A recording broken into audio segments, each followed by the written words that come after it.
All India organisation of chemist and drugs ಸಂಸ್ಥೆಯ ಕರೆ ಹಿನ್ನೆಲೆಯಲ್ಲಿ ಇಂದಿನಿಂದ ದೇಶದಾದ್ಯಂತ ಮೆಡಿಕಲ್ ಶಾಪ್ ಬಂದ್ಗೆ ಕರೆ ನೀಡಲಾಗಿತ್ತು. ಈ ಫಾರ್ಮಸಿ ಹಾಗೂ ಕಾರ್ಪೊರೇಟ್ ಕಂಪನಿಗಳ ಭಾರಿ ರಿಯಾಯಿತಿ ನೀತಿಗಳನ್ನು ವಿರೋಧಿಸಿ ಪ್ರತಿಭಟನೆಯನ್ನು ಹಮ್ಮಿಕೊಳ್ಳಲಾಗಿದೆ. ಈ ಹೋರಾಟದ ಭಾಗವಾಗಿ ಹಾವೇರಿಯಲ್ಲೂ ಮೆಡಿಕಲ್ ಶಾಪ್ ಬಂದ್ಗೆ ಮಿಶ್ರ ಪ್ರತಿಕ್ರಿಯೆ ವ್ಯಕ್ತವಾಗಿದೆ.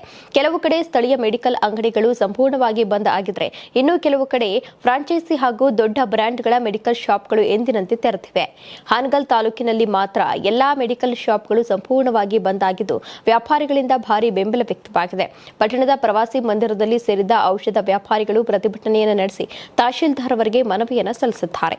ಪ್ರತಿಭಟನಾಕಾರರು ಮಾತನಾಡಿ, ಆನ್ಲೈನ್ ಮೂಲಕ ನಿಯಂತ್ರಣವಿಲ್ಲದೆ ಔಷಧ ವಿತರಣೆಯಾಗ್ತಾ ಇದೆ ಎಂದು ಆರೋಪಿಸಿದ್ದಾರೆ.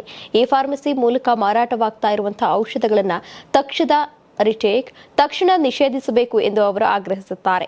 ಮುಂದುವರೆದು ಆನ್ಲೈನ್ ಮೂಲಕ ನೀಡಲಾಗುತ್ತಿರುವಂತಹ ಅತಿಯಾದ ರಿಯಾಯಿತಿಗಳು ಸಣ್ಣ ಹಾಗೂ ಸ್ಥಳೀಯ ಮೆಡಿಕಲ್ ವ್ಯಾಪಾರಿಗಳಿಗೆ ದೊಡ್ಡ ಹೊಡೆತ ನೀಡುತ್ತಾ ಇವೆ ಎಂದು ತಿಳಿಸಿದ್ದಾರೆ. ಸರ್ಕಾರ ಕೂಡಲೇ ಮಧ್ಯ ಪ್ರವೇಶಿಸಿ ಈ ಸಮಸ್ಯೆಗೆ ಪರಿಹಾರ ನೀಡಬೇಕು ಎಂದು ಒತ್ತಾಯಿಸಿದ್ದಾರೆ. ಇತ್ತ ಹಾವೇರಿ ನಗರದಲ್ಲಿ ಮೆಡ್ಪ್ಲಸ್ ಮತ್ತು ಅಪೋಲೋ ಸೇರಿದಂತೆ ಹಲವು ದೊಡ್ಡ ಚೈನ್ ಮೆಡಿಕಲ್ ಶಾಪ್ಗಳು ಎಂದಿನಂತೆ ತೆರೆದಿದ್ದು, ಜನಸಾಮಾನ್ಯರ ಔಷಧ ಖರೀದಿಗೆ ಯಾವುದೇ ದೊಡ್ಡ ತೊಂದರೆ ಉಂಟಾಗಿಲ್ಲ.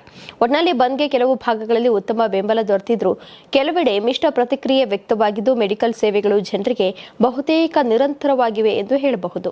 ನೀವು ಸಣ್ಣ ಆಗ್ಬೇಕಲ್ವಾ? ಅದು ಒಂದು ಉತ್ತಮ ಆಹಾರದಿಂದ ಸಣ್ಣ ಆಗ್ಬೇಕಲ್ವಾ? ಪ್ರತಿದಿನ ನಮ್ಮ ಜೀನಿ ಸ್ಲಿಮ್ ನ ಯೂಸ್ ಮಾಡಿ ಯಾವುದೇ ಸೈಡ್ ಎಫೆಕ್ಟ್ ಇಲ್ದಂಗೆ ನೀವು ಸಣ್ಣ ಆಗ್ತೀರಾ.